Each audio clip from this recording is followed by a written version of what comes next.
Laisse tomber le théâtre. Laisse tomber ce métier. Et rentre à la fonction publique.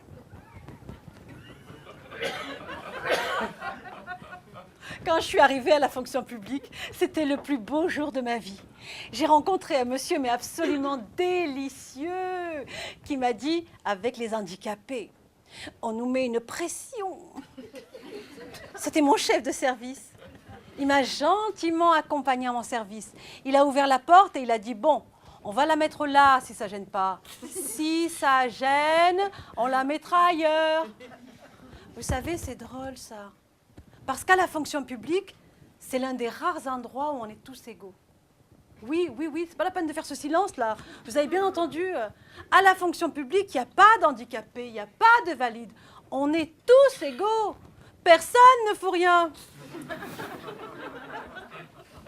Quand on n'est pas en congé ou quand on n'est pas en RTT, eh bien on calcule pendant les heures de bureau. Ben oui, parce qu'on travaille quand même, on ne fait pas qu'être en congé ou en RTT. Donc quand on est au bureau, on calcule les journées de congé qu'on aurait dû prendre de congé ou de RTT, mais qu'on n'a pas pu prendre de congé ou de RTT. Mais parce qu'on était déjà en congé ou en RTT. Mais vous comprenez rien, vous, hein? Eh bien moi non plus, j'ai jamais compris. En plus, comme je ne faisais pas grand-chose, ben, forcément, je m'ennuyais un peu. Alors un jour, j'en ai parlé à une de mes collègues qui m'a dit, mais Moni, tu n'as qu'à amener un livre, comme nous. Finalement, je suis partie, oui, parce que je devenais trop nerveuse. Hein. Quand j'étais à la fonction publique, je buvais 6 thés par jour.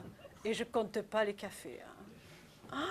Je ne supportais plus personne. J'étais à cran tout le temps.